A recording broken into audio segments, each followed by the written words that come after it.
Bornholm er en af Danmarks mest østlige øer. Den kaldes også for Klippeøen eller Solskinsøen.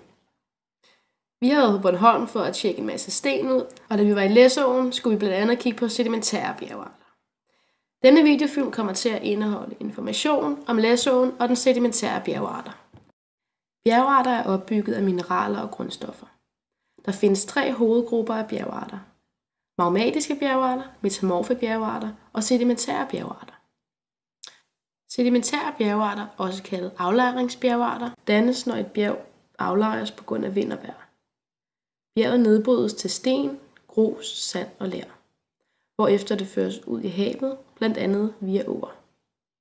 Under vandet dannes der ved hjælp af tryk og varme nye bjergarter, hvor disse aflejringer ligger sig lag på lag, hvorfor man kan finde fossiler. Denne proces kaldes også diagenese.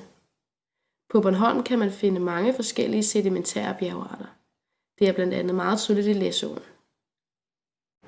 Læsåen er en å på Bornholm, der blev fredet i 1977. Det gjorde den, fordi den rummer betydelige geologiske og landskabelige kvaliteter. En af åens afgjort mest spændende kvaliteter er, at åen tydeligt fortæller jordens udviklingshistorie. Forklaringen på dens utrolige udviklingshistorie er, at åen løber mellem 2 af skorpens brudlinjer.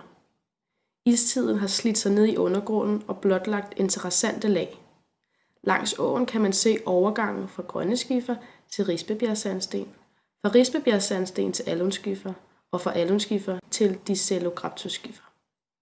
På vores tur til Læså skulle vi finde grønne skifer, Rispebjergsandsten, alunskifer og discellograptusskifer. Grønne skifer er en 80-100 meter tyk lag af aflejringer, som er 590 millioner år gammel. Bjergarten er brun og grøn. Kornstørrelsen varierer, men er generelt noget mindre end Balkasandstenen. Man mener, at havdybden har været på under 50 meter på det tidspunkt, at denne sten blev dannet. De grønne skifer indeholder sjældent kropsfossiler, men i stedet spor af talrige organismer, som har gennemgravet havbunden, herunder sporfossiler. Et fossil, der er mest kendt, er hyolitten. Det er en få centimeter lang kegleformet rør. Skifrene har ingen udpræget skifrighed, altså denne lag på lag udseende, fordi den oprindelige lagdeling er blevet ødelagt. Den fine kornstørrelse fortæller, at den grønne skifer er dannet på dybt vand. I det grønne skifers øverste del ses der en hyppig dannelse af ret grov sandsten, og herefter følger en jævn overgang til Rispebjergsandstenen. Efter istiden blev det varmere på jorden, og det har sat sit præg på Rispebjergsandstenen, som har flere lag end grønne skiferen. Rispebjergsandstenen viser en kortvarig lavvandet fase inden havet, før mellemkambrium for alvor trak sig tilbage.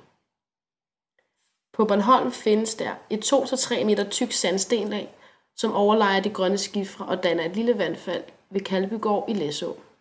Sandstenen består af meget afrundet og lige store kvartskorn for omlejret vindpoleret ørken eller klitsand, som formentlig har sat sig ved en kystzone under aftagende havdybde. Rispebjergsandstenen har et brunplettet udseende. Den kaldes derfor også leopardsandstenen. Der er fundet meget få fossiler i denne sandsten. Rispebjergsandstenen har ikke nøje kun aldersbestemmes, men er generelt henført til yngste del af tidlig kambrium, som er ca. 560 millioner år før nu. Det var også på dette tidspunkt, at havniveauet faldt. Balkasandsten, grønne skifer og Rispebjergsandsten fortæller os om et forløb begyndende på land, hvor der fra midten af de grønne skifers periode skete en tiltagende havdybde. Herefter aftog havdybden igen indtil tørlægningen efter Rispebjergsandstenens tid. Alunskifer er en sort brandbar lerskifer. Den er dannet under iltfattige forhold på havbunden i tiden mellem kambrium, mellem 530 og 495 millioner år siden. Den findes blandt andet på Bornholm, hvor den er tilgængelig langs vandløbene Risebæk, Læsø og Ølå, samt Norge og Sverige. Alunskiferen består af 80% lerpartikler, 10% organisk materiale og 10% svovlkis. Svovlkis er en forbindelse mellem svovl og ikke-iltet jern. At dette findes i alunskiferen siger noget om, at aflejringsmiljøet har været meget iltfattigt. Organisk materiale bliver dårligt omsat på grund af dårlig tilførsel af ilt. Når der ikke er nok ilt, går nedbrydning af døde organismer i stå. Grunden til iltmangel er fordi, at der på dette tidspunkt har været meget varmt på jorden. Det har medført en dårlig vandcirkulation og dermed dårlig ildcirkulation. Dette giver alunskiferens udseende, hvor man tydeligt ser lagene i bjerget. I de mellemkambriske lag er forsteninger meget almindeligt at finde på Bornholm. Fossiler, som f.eks. trilobitter, der nu er uddød, kan findes i dette lag. Da trilobitter ofte skiftede hudpanser, er det almindeligt at finde stumper af hoved- eller haleskjold. At finde en hel trilobit er dog sjældent. Foruden trilobitter kan man også være heldig at finde brachiopoder, der ligner muslinger. Discellograptus-skifer er en 12-15 meter tyk, mørkegrå til mellemgrå lerskifer fra tidlig Ordovicium og blev dannet for 450 millioner år siden. Skiferen er lysere end aluskifer og har et mindre indhold af organisk materiale. Den har et stort indhold af graptolitter, blandt andet Discellograptus, Diplograptus og Klimatograptus. Den forekommer i forkastningsblokke og kan kun i Danmark ses på Bornholm i Læsåen.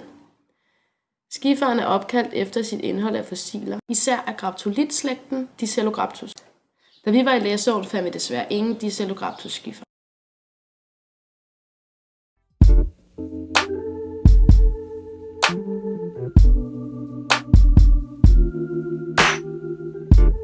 No matter what the people say, I can't let go.